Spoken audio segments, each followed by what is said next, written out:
ವೇದಾಂತು ಅಜ್ಜಿ ಮನೆ ಕೂತ್ಕೊಳ್ಳಿ. ಕೂತ್ಕೊಳ್ಳೋದಿಲ್ಲ, ಆಮೇಲೆ ಮೊದ್ಲು ನಿಮ್ಮ ಅತ್ತೆ ಮಾವನಿಗೆ ಫೋನ್ ಮಾಡ್ಕೊಡು. ನಾನು ಅವ್ರ ಹತ್ರ ಮಾತಾಡ್ಬೇಕು. ಅತ್ತೆ ಮಾವಂಗ ಯಾಕೆ?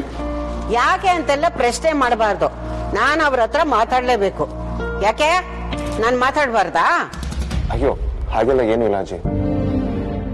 ಸಡನ್ ಬಂದು ಫೋನ್ ಮಾಡ್ಕೊಡು ಅಂತ ಕೇಳಿದ್ರಲ್ಲ, ಹಾಗಾಗಿ ಕೇಳಿದೆ ಅಷ್ಟೇ. ನಿಮ್ಮ ಅಮ್ಮನ ಹುಡುದಬ್ಬದ ದಿನ ಎಲ್ಲಾನು ಹೇಳ್ತೀನಿ ಅಂತ ಹೇಳಿದ್ಲು, ಆದ್ರೆ ಅದಾಗ್ಲೇ ಇಲ್ಲ. ಅದಕ್ಕೆ ನಿನ್ ಮದ್ವೆ ವಿಚಾರವಾಗಿ ನಾನೇ ಅವ್ರ ಹತ್ರ ಮಾತಾಡ್ಬೇಕು. ಫೋನ್ ಮಾಡ್ಕೊಡು. ಸರಿ ಅಜ್ಜಿ, ಮಾವನಿಗೆ ಫೋನ್ ಮಾಡ್ಕೊಡ್ತೇನೆ.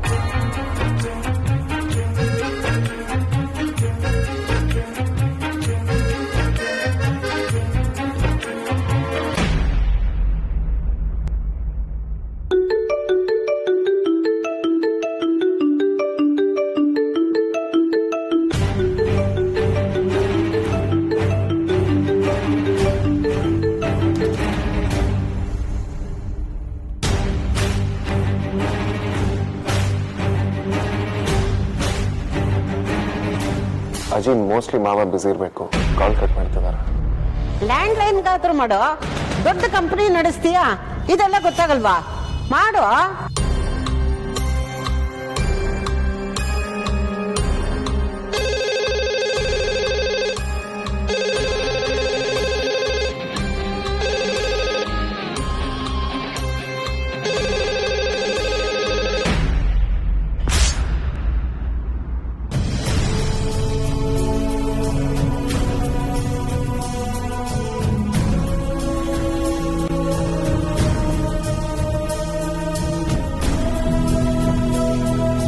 ಲ್ಯಾಂಡ್ಲೈನ್ ರಿಸೀವ್ ಮಾಡ್ತಿಲ್ಲ ಅಜ್ಜಿ.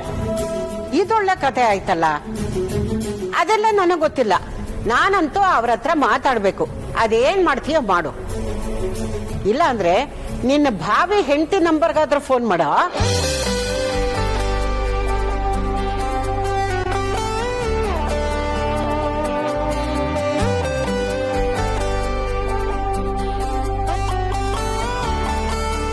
ಸಖತ್ತಾಗವಳೆ, ಸುಮ್ನೆ ನಗ್ತಾಳೆ, ಕದ್ದು ನೋಡ್ತಾಳೆ. ಹೇಳು ವೇದಾಂತ್. ಏನೇ ಹುಡುಗಿ, ಗಂಡನ್ನ ಹೆಸರಿಡ್ದು ಕರೀತೀಯನ್ನೇ?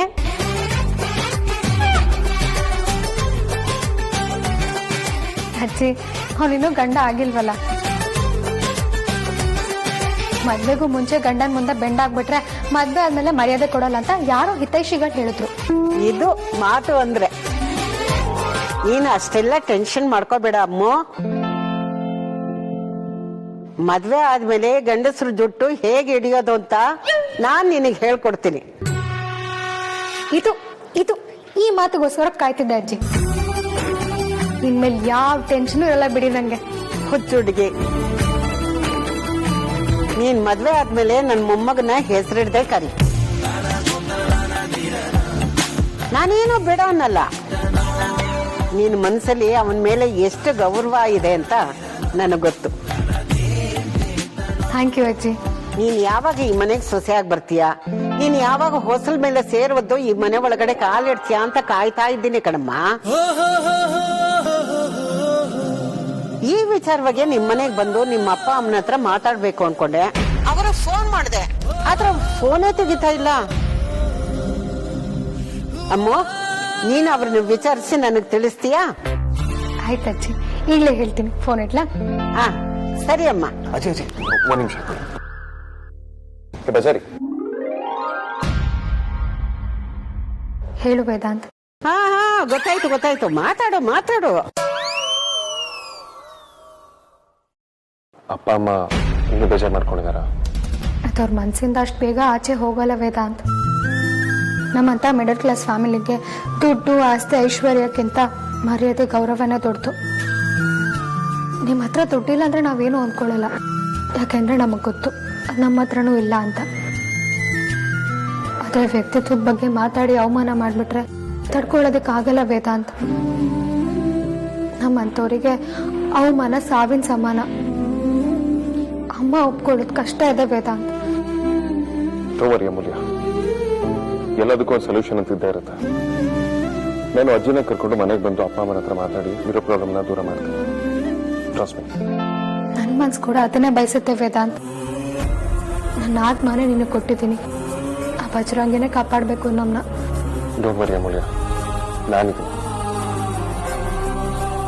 ಎಲ್ಲ ನಾನು ಸರಿ ಮಾಡ್ತೀನಿ.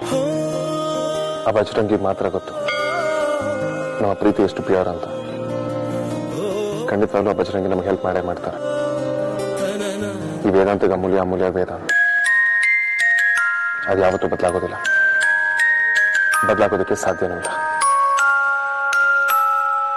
I love you Amulya, I love you Amulya, I love you Amulya. ಈ ಅಮ್ಮಗೂ ವೇದಾಂತ ಬೇಕು. ಅವಳು ಕೂಡ ಅವನನ್ನ ಹುಚ್ಚಿ ತರ ಪ್ರೀತಿಸ್ತಾಳೆ. Love you Sulle ಪುಳ್ಳೆ, love you Sulle ಪುಳ್ಳೆ, love you ಸುಳ್ಳೆ ಪುಳ್ಳೆ.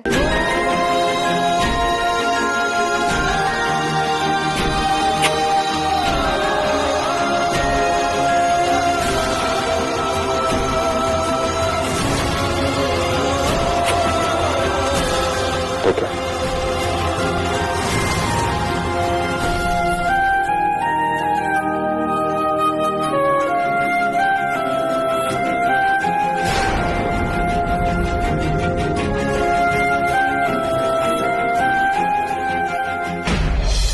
ನಾವೇನೋ ಅನ್ಕೊಂಡ್ರೆ ಇಲ್ಲಿ ಏನೋ ನಡೀತಿದ್ಯಲ್ಲ ಅದ್ಯಾ. ಅತ್ತೆ ಎಲ್ರಿದ್ರು ಅನೌನ್ಸ್ ಮಾಡ್ತಾರೆ, ಎಂಗೇಜ್ಮೆಂಟ್ ನಡೆಯುತ್ತೆ, ಆಮೇಲೆ ನಾವು ಮಗು ವಿಚಾರನ ಹೇಳ್ಬೇಡ ಅನ್ಕೊಂಡ್ರೆ ಇಲ್ಲಿ ಬೇರೆ ನಡೀತಿದೆ. ಇನ್ನು ಎಷ್ಟು ದಿನ ಅಂತ ಈ ವಿಚಾರನ ಮುಚ್ಚಿಡಕ್ಕಾಗುತ್ತೆ ಹೇಳು? ಮುಚ್ಚಿಡದೆ ಬೇರೆ ದಾರಿ ಇಲ್ಲ ಸಾರ್ಥಕ್. ಮುಚ್ಚಿಡ್ತಾ 9 ತಿಂಗಳಿಗಿಂತ ಜಾಸ್ತಿ ಮುಚ್ಚಿಡಕ್ಕಾಗುತ್ತಾ ಅದ್ಯಾ? ನೀಗ ಇದನ್ನ ಎಲ್ರಿಗೂ ಹೇಳ್ಬೇಡ ಪ್ಲೀಸ್ ಸಾರ್ಥಕ್, ಇದೊಂದು ವಿಚಾರದಲ್ಲಿ ನಂಗೆ ಬಲವಂತ ಮಾಡಬೇಡಿ. ಇಷ್ಟು ದಿನ ಸುಮ್ಮನೆ ಇದ್ದೀವಿ, ಇನ್ನು ಕೆಲವು ದಿನ ತಡ್ಕೊಳ್ಳೋಣ ಅಲ್ವಾ? ವೇದಾಂತಣ್ಣ ನಮಗೋಸ್ಕರ ತುಂಬಾ ಸ್ಯಾಕ್ರಿಫೈಸ್ ಮಾಡಿದಾನೆ. ಅವನ್ ಸುಖ ಸಂತೋಷ ಅದನ್ನೆಲ್ಲ ಬಿಟ್ಟು ನಮ್ಮ ಬಗ್ಗೆನೇ ಯಾವಾಗ್ಲೂ ಯೋಚನೆ ಮಾಡಿದಾನೆ. ಅವನ್ ಸಂತೋಷವಾಗಿರ್ಬೇಕು ಅಂದ್ರೆ ಅವ್ನ ಅಮೂಲ್ಯನ ಮದ್ವೆ ಆಗ್ಲೇಬೇಕು ಸಾರ್ಥಕ್. ಹೇಗಾದ್ರೂ ಮಾಡಿ ಇವಾಗ ಆಗಿರೋ ಪ್ರಾಬ್ಲಮ್ ನ ಸಾರ್ಟ್ ಔಟ್ ಮಾಡಿ ಅವ್ರಿಬ್ರು ಮದ್ವೆ ಮಾಡ್ಬೇಕು. ಅಂಡ್ ಅವ್ರಿಬ್ರು ಎಂಗೇಜ್ಮೆಂಟ್ ಆಗೋವರೆಗೂ ನಾನು ಈ ಮಗು ವಿಷಯನ ಅವ್ರಿಗೆ ಹೇಳೋದಿಲ್ಲ ಅಂಡ್ ಹೇಳೋಕ್ ಆಗೋದು ಇಲ್ಲ.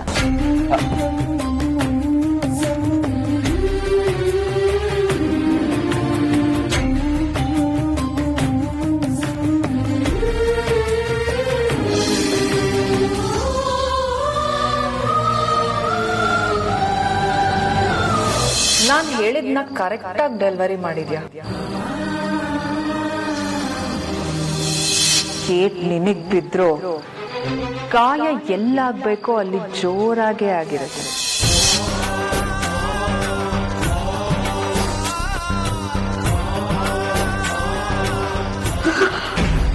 ಬರೀ ಏನಾಗ್ತಾ ಇದೆ? ಏನು ತೊಂದರೆ ಇಲ್ಲ ತಾನೆ? ಏನಿಲ್ಲ ರೀ, ಆರಾಮಾಗಿದ್ದೇನೆ. ಅಲ್ಲ, ಆಗಿರೋದ್ರ ಬಗ್ಗೆ ಮನಸ್ಸಲ್ಲಿ 100 ಸಲ ಯೋಚನೆ ಮಾಡ್ತಾ ಕೂತ್ಕೊಂಡ್ರೆ ಆರೋಗ್ಯ ಕೆಡುತ್ತೆ ಅಷ್ಟೇ. ಸಮಾಧಾನ ಮಾಡ್ಕೊ.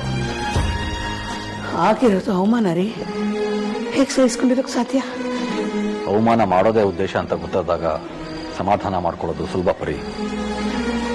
ಇದೆಲ್ಲ ಬೇಕು ಅಂತಾನೆ ಮಾಡಿದ್ದು, ನಮ್ಮನ್ನ ಸಮಾಜದ ಕಣ್ಣಿಗೆ ಕೆಟ್ಟದಾಗ ಕಾಣಬೇಕು ಅಂತಾನೆ ಮಾಡಿದ್ದು ಅಂತ ಗೊತ್ತಾಯ್ತಲ್ವಾ? ಇದರಲ್ಲಿ ವೇದಾಂತ ಏನು ತಪ್ಪಿಲ್ವಲ್ಲ ಪರಿ? ಇಲ್ದೇ ಇರ್ಬೋದು ಅಥವಾ ಒಳ್ಳೆಯವನೇ ಆಗಿರ್ಬೋದು. ಆದ್ರೆ ಇಷ್ಟೆಲ್ಲ ಹೇಳಿಸ್ಕೊಂಡು ಇಷ್ಟೆಲ್ಲ ಆದ್ಮೇಲೂ ನಾವು ನಮ್ಮ ಅಮ್ಮನ ಅದೇ ಮನೆ ಕೊಡ್ತೀವಿ ಅಂದ್ರೆ ಏನ್ ಅನ್ಕೊಳಲ್ಲ ಹೇಳಿ? ಆ ಹೆಂಗಸೆ ಹೇಳಿದ್ ನಿಜ ಅಂತ ಮಾತಾಡ್ಕೋತಾರಲ್ವಾ? ನಾವು ದುಡ್ಡುಗೋಸ್ಕರ ನಮ್ಮ ಹೆಣ್ಮಕ್ಳನ್ನ ಛೀ ಇಂಥ ಮಾತು ಇನ್ನೊಂದ್ಸರಿ ನನ್ ಕಿವಿಗೆ ಬಿದ್ರೆ ನಾನು ಜೀವ ಸಹಿತ ಉಳಿಯಲ್ಲ. ಅದನ್ನ ಯಾಕೆ ಅಷ್ಟೊಂದು ಮನಸ್ಸಿಗೆ ಹಚ್ಕೊಂಡಿದ್ಯಾ? ನಮ್ಮ ಮನಸ್ಸಲ್ಲಿ ಏನಿದೆ ಅಂತ ನಮಗೆ ಚೆನ್ನಾಗಿ ಗೊತ್ತು. ಯಾರೋ ಏನೋ ಹೇಳಿದ್ರು ಅಂದ ಮಾತ್ರಕ್ಕೆ ನಮ್ಮ ಯೋಗ್ಯತೆ ಹಾಳಾಗಲ್ಲ ಅಲ್ವಾ? ನನ್ಗದೆಲ್ಲ ಬೇಕಾಗಿಲ್ಲ ರೀ. ನಮ್ಮ ಯೋಗ್ಯತೆ ಚೆನ್ನಾಗಿದೆ, ನಾವು ಒಳ್ಳೆಯವರು ಅಂತ ನಾವೇ ಮನೆಯೊಳಗಡೆ ಖುಷಿ ಪಡ್ತಿರೋದು. ಹೊರಗಡೆ ಜನ ಬಾಯಿಗೆ ಬಂದಂಗೆ ಮಾತಾಡ್ಕೊಂಡು ಓಡಾಡ್ತಾ ಇರೋದು.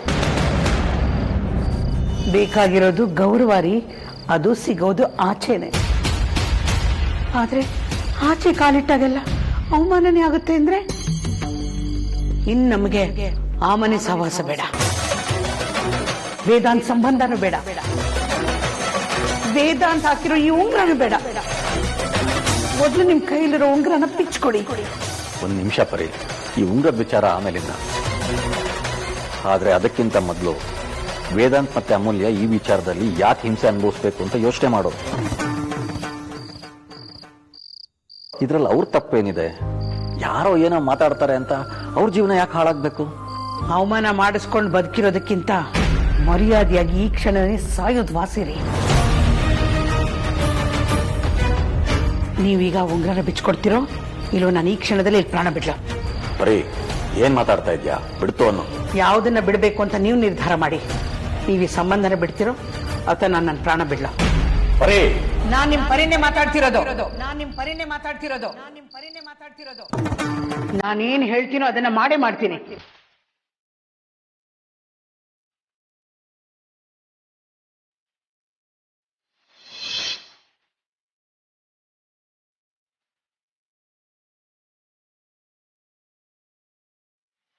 ನನ್ನನ್ನ ನಿಮ್ಮ ಮಗನಾಗಿ ಸ್ವೀಕರಿಸ್ತೀರಾ?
ಅಮ್ಮ,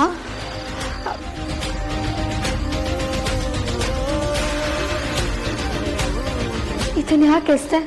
ಇದು ವೇದಾಂತ್ ಕೊಟ್ಟಿರೋ ಉಂಗ್ರ ಅಲ್ವಾ? ಅಮ್ಮೋ, ಈ ಉಂಗ್ರ ಒಂದು ಸಂಕೇತ ಅಷ್ಟೆ. ಈ ಸಂಕೇತ ನಮಗ್ ಬೇಕಾಗಿಲ್ಲ. ಈ ಸಂಕೇತಕ್ಕೆ ಜಾಗ ಇಲ್ಲ ಅಂದಮೇಲೆ ಅದರ ಸಂಬಂಧಕ್ಕೂ ಅವಕಾಶ ಇಲ್ಲ. ಅಮ್ಮೋ, ನೀನು ವೇದಾಂತನ ಮರ್ತು ಬಿಡ.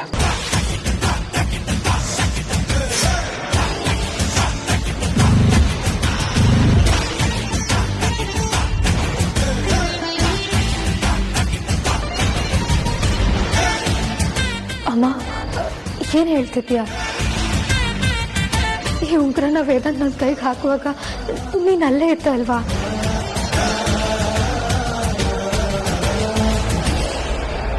ನನ್ನ ಕೈನ ಅವನೆದ್ರು ಮುಂದೆ ತಂದಿದ್ದು ನೀವೇ ಅಲ್ವಾ ಅಮ್ಮ? ಯಾರೋ ಬಂದು ಏನೋ ಮಾತಾಡ್ತಾಳೆ ಅಂತ ನಾವು ಹುಚ್ಚುಚ್ಚಾಗಿ ನಡ್ಕೊಳ್ಳೋದಕ್ಕಾಗತ್ತಾ? ಅಥವಾ ಮನ್ಸಾರ ಇಷ್ಟಪಟ್ಟಿರೋ ಹುಡುಗನ ಯಾರೋ ಅಸಮ್ಮತ ಮಾತಿಗೆ ಮರೆಯೋದಕ್ಕಾಗತ್ತಮ್ಮ? ಮಂಟೆ ಮೇಲಾಗಿರೋ ಚಿಕ್ಕ ತರ್ಚಿದ ಗಾಯದ ಬಗ್ಗೆ ಅದು ಯಾವಾಗಾಯ್ತು ಎಲ್ಲಾಯ್ತು ಅಂತ ನೆನಪಲ್ಲಿ ಇಟ್ಕೊಂಡಿರ್ತೀವಿ. ಅದನ್ನೇ ನಾವು ಮರೆಯಲ್ಲ ಆದ್ಮೇಲೆ ಇನ್ನು ಈ ಪ್ರೀತಿಸಿದ ಹುಡುಗನ ಹೇಗಮ್ಮ ಮರೆಯೋದು? ಮರಿಲೇಬೇಕು, ಬೇರೆ ದಾರಿನೇ ಇಲ್ಲ. ನಾನು 1000 ಸಲ ಯೋಚನೆ ಮಾಡಿ ಈ ಮಾತನ್ನ ಆಡ್ತಾ ಇದ್ದೀನಿ. ನಿನಗೆ ನಾವು ಬೇಕೋ ವೇದಾಂತ ಬೇಕೋ ನೀನೇ ನಿರ್ಧಾರ ಮಾಡು. ನಿನಗೆ ನಮ್ಮ ಅವಶ್ಯಕತೆ ಇಲ್ಲ ಅಂದ್ರೆ ಧಾರಾಳವಾಗಿ ನಮ್ಮನ್ನು ಮರೆತು ಬಿಡು, ಇಲ್ಲೇ ಖುಷಿಯಾಗಿರೋ. ನಾವು ನಿನ್ ಕಣ್ಣಿಗೆ ಕಾಣಿಸ್ಕೊಳ್ದೆ ಎಲ್ಲಾದ್ರೂ ದೂರ ಹೋಗ್ಬಿಡ್ತೀವಿ.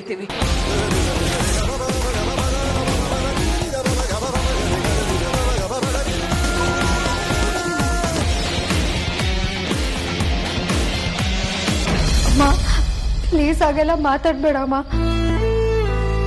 ತುಂಬಾ ನೋವಾಗುತ್ತೆ. ನನ್ನ ಜೀವಂತ ಬಗ್ಗೆ ಯೋಚನೆ ಮಾಡಮ್ಮ. ವೇದಾಂತ ಆಡಿರೋ ಮಾತ್ ಬಗ್ಗೆ ಯೋಚನೆ ಮಾಡು.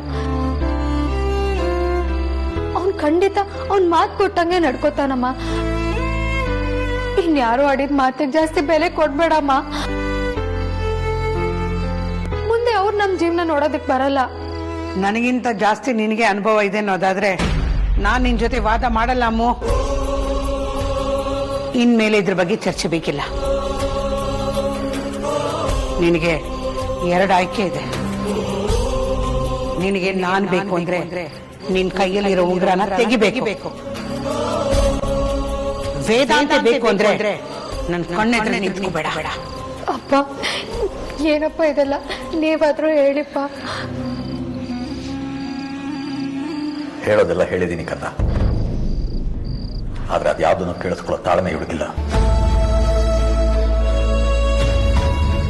ಅನಿವಾರ್ಯವಾಗಿ ಒಂದನ್ನು ಆಯ್ಕೆ ಮಾಡಿಕೊಳ್ಳಲೇಬೇಕಾದಂತ ಪರಿಸ್ಥಿತಿ ತಂದಿಟ್ಟಿದ್ದಾಳಮ್ಮ. ಬರೀ ಆರೋಗ್ಯ ದೃಷ್ಟಿಯಲ್ಲಿಟ್ಟುಕೊಂಡು ನೀನೊಂದು ಆಯ್ಕೆ ಮಾಡಿಕೊಳ್ಳಬೇಕಾಗಿದೆ.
ಅಮ್ಮನಿಗೆ ನನ್ನ ಕಾಲ್ ರಿಸೀವ್ ಮಾಡ್ತಿಲ್ಲ. ನಿಮ್ಮ ಫೋನಿಂದ ಒಂದ್ಸಲ ಟ್ರೈ ಮಾಡ್ತೀರಾ?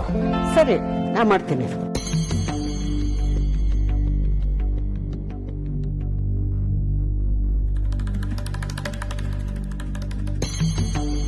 ಇಲ್ಲ ಕಣ, ನನ್ನ ಫೋನು ತೆಗಿತಾ ಇಲ್ಲ. ಒಂದು ಕೆಲಸ ಮಾಡ ಅಜ್ಜಿ, ನಡೀರಿ ಅವ್ರ ಮನೆಗೆ ಹೋಗೋಣ. ಅವ್ರ ಫೋನ್ ರಿಸೀವ್ ಮಾಡಲಿಲ್ಲ ಅಂದ್ರೆ ಏನಾಯ್ತು? ಅಲ್ಲಿ ಹೋಗಿ ಮಾತಾಡೋಣ. ವೇದಾಂತು ಅವಸರ ಮಾಡೋದ್ರಿಂದ ಸಮಸ್ಯೆಗೆ ಪರಿಹಾರ ಸಿಕ್ಕಲ್ಲ. ಇಲ್ಲ ಅಜ್ಜಿ, ಇದು ದೊಡ್ಡವ್ರ ಹತ್ರ ಮಾತಾಡ್ಬೇಕಾಗಿರೋ ವಿಷಯ. ಪರಿಮಳ ಅಮ್ಮನ ಹತ್ರ ಕೂತ್ ಮಾತಾಡೋಣ. ಇಲ್ಲ ಪ್ರಾಬ್ಲಮ್ ಸಾಲ್ವ್ ಆಗಲ್ಲ. ನೋಡು, ನನಗೆ ನಿನ್ನ ಪರಿಸ್ಥಿತಿ ಅರ್ಥ ಆಗತ್ತೆ ಕಣೋ. ಆದ್ರೆ ನೀನ್ ಸ್ವಲ್ಪ ಸಮಾಧಾನದಲ್ಲಿ ವಿಚಾರ ಮಾಡಬೇಕಾಗಿದೆ. ಇದೆಲ್ಲ ತುಂಬಾ ಸೂಕ್ಷ್ಮವಾದ ವಿಚಾರ. ಎಷ್ಟು ನಾಜೂಕಾಗಿ ಸಾಧ್ಯನೋ ಅಷ್ಟು ನಾಜೂಕಾಗಿ ಇತ್ಯರ್ಥ ಮಾಡ್ಕೋಬೇಕು. ಪಾಪ ಅವ್ರು ತುಂಬಾ ನೊಂದುಕೊಂಡಿದ್ದಾರೆ. ಅದಕ್ಕೆ ಹೇಳ್ತಿರೋದು ಅಜ್ಜಿ, ಅಲ್ಲಿಗೆ ನೇರವಾಗಿ ಹೋಗೋಣ, ಎಲ್ಲ ಮಾತಾಡಿ ಕ್ಲಿಯರ್ ಮಾಡ್ಕೋಣ. ಅದೇ ಹೇಗೋ ಆಗತ್ತೆ. ಅವಳು ಫೋನು ತೆಗೀತಾ ಇಲ್ಲ ಅಂದ್ರೆ ಅವಳ ಪರಿಸ್ಥಿತಿ ಹೇಗಿದೆಯೋ ಏನೋ. ಅವಳು ಫೋನಲ್ಲೂ ಹೇಳಕ್ ಆಗ್ಲಿಲ್ಲ ಅಂದ್ರೆ ಅಲ್ಲಿ ಏನೋ ಸಮಸ್ಯೆ ಆಗಿದೆ ಅಂತ ಕಾಣುತ್ತೆ. ನಂಗೆ ತುಂಬಾ ಇರಿಟೇಟ್ ಆಗ್ತಿದೆ ಅಜ್ಜಿ. ಯಾಕೆ ಏನೇನೋ ಆಗ್ತಿದೆ. ಸ್ವಲ್ಪ ಸಮಾಧಾನ ಮಾಡ್ಕೊಳಪ್ಪ. ಯಾವುದು ಇದ್ದಾಗಿನ ಶಾಶ್ವತವಾಗಿ ಇರಲ್ಲ ಕಣೋ. ಎಲ್ಲಾನು ಸ್ವಲ್ಪ ತಿಳಿಯಾಗ್ಲಿ. ಆಮೇಲೆ ಅಮ್ಮನೇ ಕಾಲ್ ಮಾಡ್ತಾಳೆ. ಅವಳು ಫೋನ್ ಮಾಡಿದ್ಮೇಲೆ ನಾನೇ ಬಂದು ತಿಳಿಸ್ತೀನಿ. ಆತ್ರ ಪಡ್ಬೇಡ ಮೊಮ್ಮಗನೇ. ಯಾವ ವಿಚಾರಕ್ಕೂ ನಾನು ಇಷ್ಟೊಂದು ರೆಸ್ಟ್ಲೆಸ್ ಆಗಿ ರಿಯಾಕ್ಟ್ ಮಾಡೋದೇ ಇಲ್ಲ ಅಜ್ಜಿ. ಅಮೂಲ್ಯನ ಕಳ್ಕೊಂಡ್ಬಿಡ್ತೀನಿ ಅನ್ನೋ ಭಯ ನನಗೇನೇನೋ ಆಗ್ತಿದೆ ಅಜ್ಜಿ. ನಾನಾಗಿರೋದಕ್ಕೆ ಸಾಧ್ಯನೇ ಆಗ್ತಿಲ್ಲ. ನೋಡು ವೇದಾಂತ, ಹಾಗೆಲ್ಲ ಬೇಡದೆ ಇರೋದನ್ನೆಲ್ಲ ಯೋಚನೆ ಮಾಡ್ಬೇಡಪ್ಪ. ನೀನು ಪ್ರಾಮಾಣಿಕವಾಗಿ ಪ್ರೀತಿ ಮಾಡಿದ್ಯಾ, ನೀನು ಒಳ್ಳೇದಾಗತ್ತೆ, ಯೋಚನೆ ಮಾಡ್ಬೇಡ. ಸರಿ, ಬಟ್ಟೆ ಬದಲಾಯಿಸಿ ರೆಸ್ಟ್ ಮಾಡು.